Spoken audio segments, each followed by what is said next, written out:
সম্মানিত উপস্থিতি, শহীদ কাফেলা বাংলাদেশ জামাত ইসলামী রামপুরা থানা কর্তৃক আয়োজিত আজকের এই গণসমাবেশের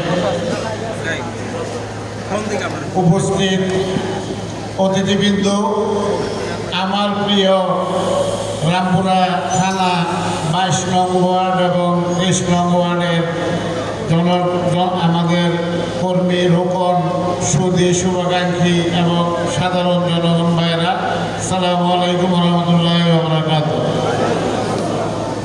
আমরা মহান আল্লাহর শুকরিয়া আদায় করছি। আর বিগত 5ই আগস্টের আগে, 36শে জুলাইয়ের আগে এরকম একটা উন্মুক্ত স্থানে আপনাদেরকে নিয়ে আমরা জনসমাবেশ করব, সেটা কল্পনাও করা যায়নি। সম্মানিত উপস্থিতি,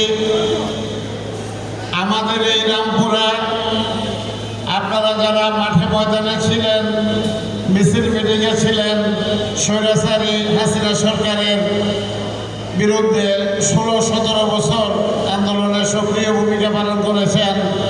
আপনারা দেখেছেন জুলাই মাসের 1 তারিখ থেকে যখন ছাত্র আন্দোলন কোটা সংস্কারের দাবিতে তুঙ্গে, তখন আমাদের এই রামপুরা ব্রিজ, বনশ্রী, রামপুরা আবুল হোটেল থেকে শুরু করে ব্র্যাক ইউনিভার্সিটি পর্যন্ত এই জায়গাতে অসংখ্য ছাত্র জনতা আহত হয়েছে এবং শহীদ হয়েছে 28 জন মানুষ। এই 28 জন মানুষের মধ্যে আমাদের জনশক্তি হাফেজ মসলিউদ্দিন, যিনি জামাতের রোকন ছিল, সেই হাফেজ মসলিউদ্দিনকেও আমরা সেই 19 তারিখে 19শে জুলাই আমাদের সামনে তাকে স্বৈরাচারের বুলেট তাকে শহীদ করেছে। সম্মানিত ভাইয়েরা, যেই প্রেক্ষাপটে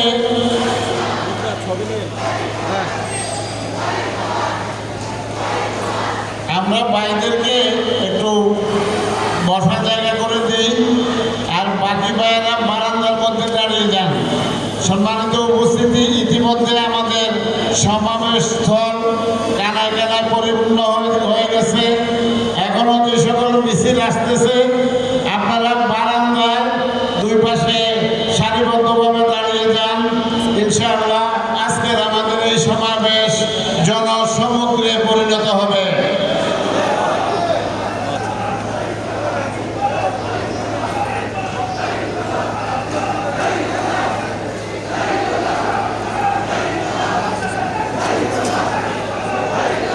বারান্দার ডান পাশে চলে আসেন ভাইরা, ডান পাশে সোজাসুজি, আমাদের মাইক্রোফোনের সোজাসুজি ডান পাশে এসে দাঁড়ান, বাম পাশে দাঁড়ান এবং প্রবেশ পথ একটু উন্মুক্ত করে দেন ভাইদেরকে আসার জন্য।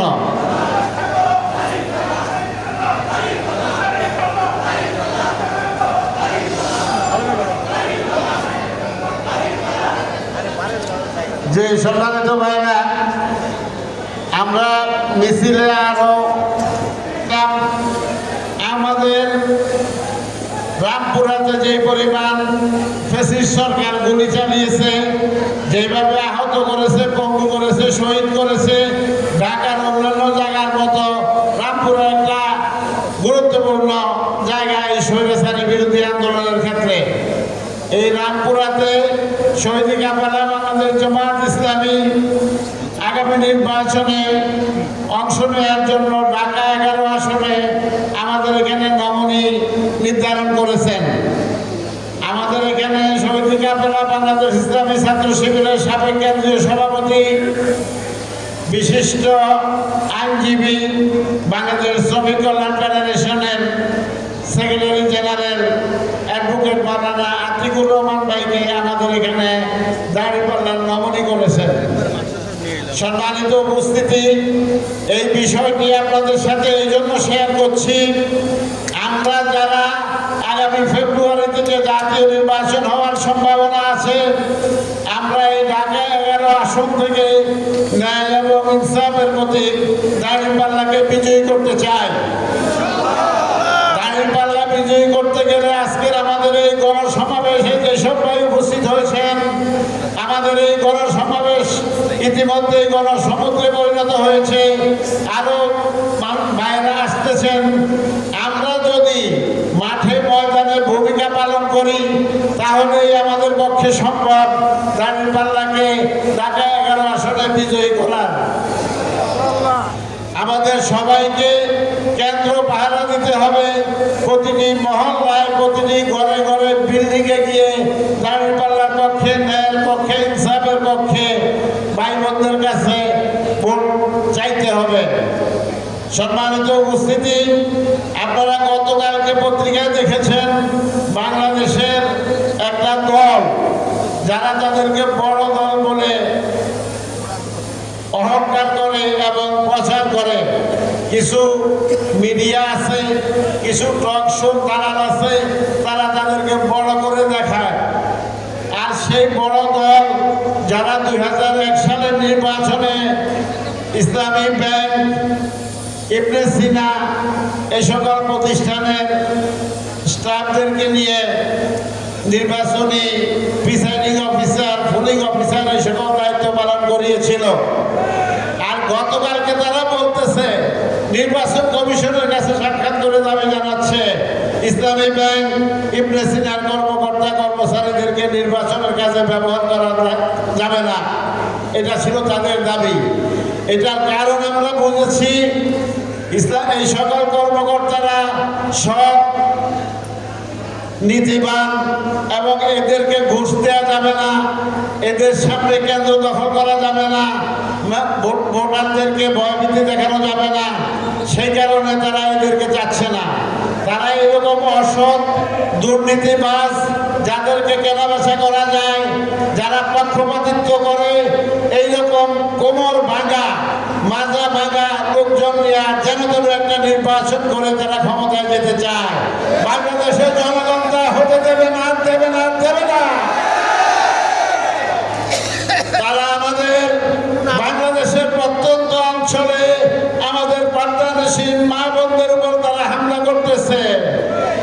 আমরা সরকারকে বলতে চাই, যদি এটা বন্ধ না করা হয় তাহলে বাংলাদেশের জনগণ তা প্রতিহত করবে। তারা আমাদেরকে ভয় দেখাচ্ছে, গ্রামে গ্রামে গিয়ে এদেশের জনগণকে বলতেছে দাঁড়িপাল্লায় ভোট দিলে হাত ভেঙে দিবে, বাসায় ফিরতে দিবে না। বাংলাদেশের জনগণ 36 জুলাই দেখিয়ে দিয়েছে কোন স্বৈরাচারকে বাংলাদেশের জনগণ আর ভয় করে না।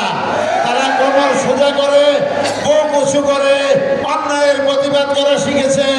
আগামী নির্বাচনে সেই স্বৈরাচারের দোষরদেরকে, প্রতিবেশী দেশ ভারতের দালালদেরকে দাঁত পাকা জবাব দিয়ে বাংলাদেশে ইসলাম কায়েম করবে ইনশাআল্লাহ, ইনশাআল্লাহ, ইনশাআল্লাহ। সম্মানিত উপস্থিতি, আমাদের নেতৃবৃন্দ কথা বলবেন।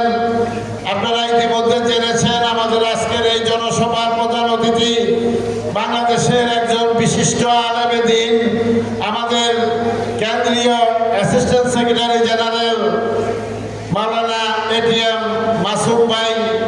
আমরা আশা করছি আপনারা ওনার বক্তব্য শুনবেন এবং সেখান থেকে আমরা শিক্ষা গ্রহণ করব।